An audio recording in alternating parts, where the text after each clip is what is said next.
Bienvenidas y bienvenidos a Canal de Parto. En este video vamos a hablar de la guía de práctica clínica número 17, valoración de capacidad pélvica. Este tema está dividido en dos videos, uno con los aspectos teóricos y otro con las maniobras clínicas a realizar. Para comenzar, hay que destacar que el canal de parto es uno de los factores que influyen en el pronóstico de parto y hay que considerar en él una parte blanda y una parte ósea. La pelvis ósea está formada por la unión de cuatro huesos, el sacro, el coxis y los dos ilíacos. Estos últimos son productos de la fusión del ilio, el isquion y el pubis. Está dividida para su estudio en dos partes, falsa o pelvis mayor y verdadera o pelvis menor. La pelvis mayor se encuentra por encima de la línea innominada, a la cual vemos marcada con una línea punteada roja, y está limitada por detrás por la columna lumbar, a los lados por las fosas ilíacas y al frente por la parte más inferior de la pared abdominal. Aquí, en una imagen vista desde abajo con el pubis hacia arriba, observamos la pelvis verdadera, la cual está por debajo de la línea innominada y se encuentra limitada por detrás por el sacro, a los lados por la cara interna del isquion y al frente por el hueso púbico y las ramas ascendentes del isquion.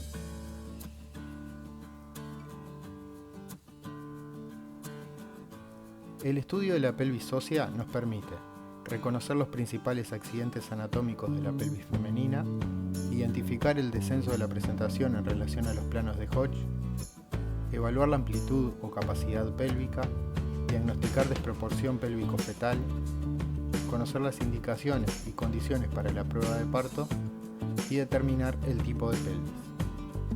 En obstetricia se considera que la pelvis tiene forma de cono a base inferior truncada. En pantalla pueden ver un cono truncado para que se pueda interpretar mejor, con una base superior, el estrecho superior, vértice truncado, el estrecho inferior, y la excavación o estrecho medio, cuyos diámetros y formas son importantes para el parto. A la vez, el cono presenta una pared anterior más corta, que sería la parte anterior del pubis, aproximadamente de 4 centímetros, y una pared posterior más larga y cóncava, representada por el sacro y el coxis, de aproximadamente 12 centímetros. Ahora vamos a dividir la pelvis por estrecho y estudiar cada uno de ellos individualmente. Estrecho superior. Está limitado por detrás por el promontorio y las alas del sacro, a los lados por la línea innominada y al frente por el pubis. En el estrecho superior, el diámetro más importante es el conjugado obstétrico o anteroposterior, que va desde el promontorio a la cara interna del pubis y mide aproximadamente 10,5 centímetros.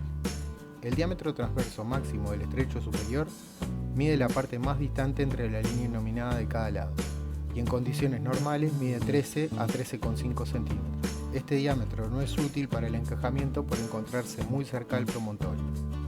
Se describe así el transverso útil, que se topografía equidistante entre el promontorio y el pubis de 12 centímetros.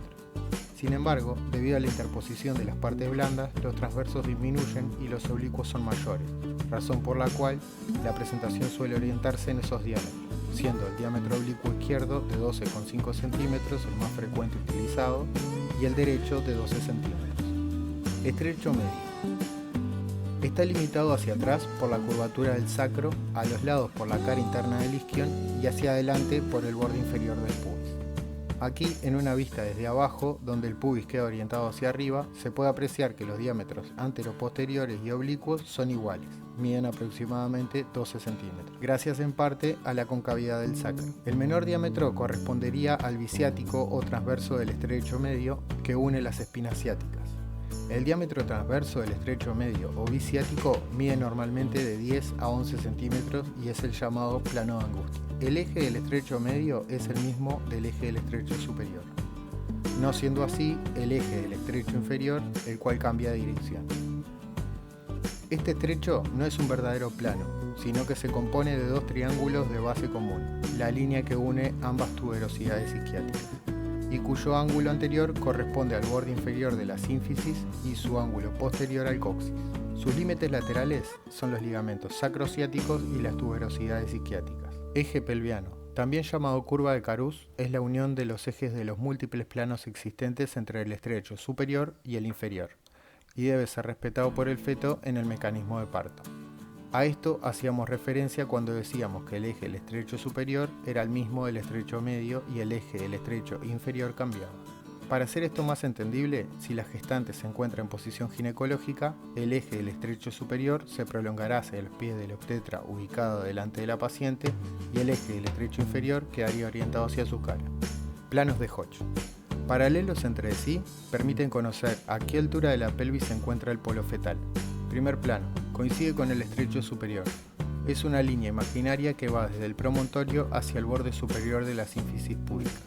Cuando el polo fetal llega a este plano, la presentación está móvil. Segundo plano. Es una línea imaginaria paralela a la anterior. Parte de la cara anterior de la segunda vértebra sacra y llega al borde inferior del pubis. Cuando la presentación lo alcanza, está fija. Tercer plano. Es una línea imaginaria paralela a las dos anteriores que pasa por las espinas ciáticas. Cuando la presentación llega a este plano, se considera encajada. Cuarto plano. Es una línea imaginaria paralela a las demás. Se extiende desde el extremo inferior del coxis no retropulsado hacia las partes blandas.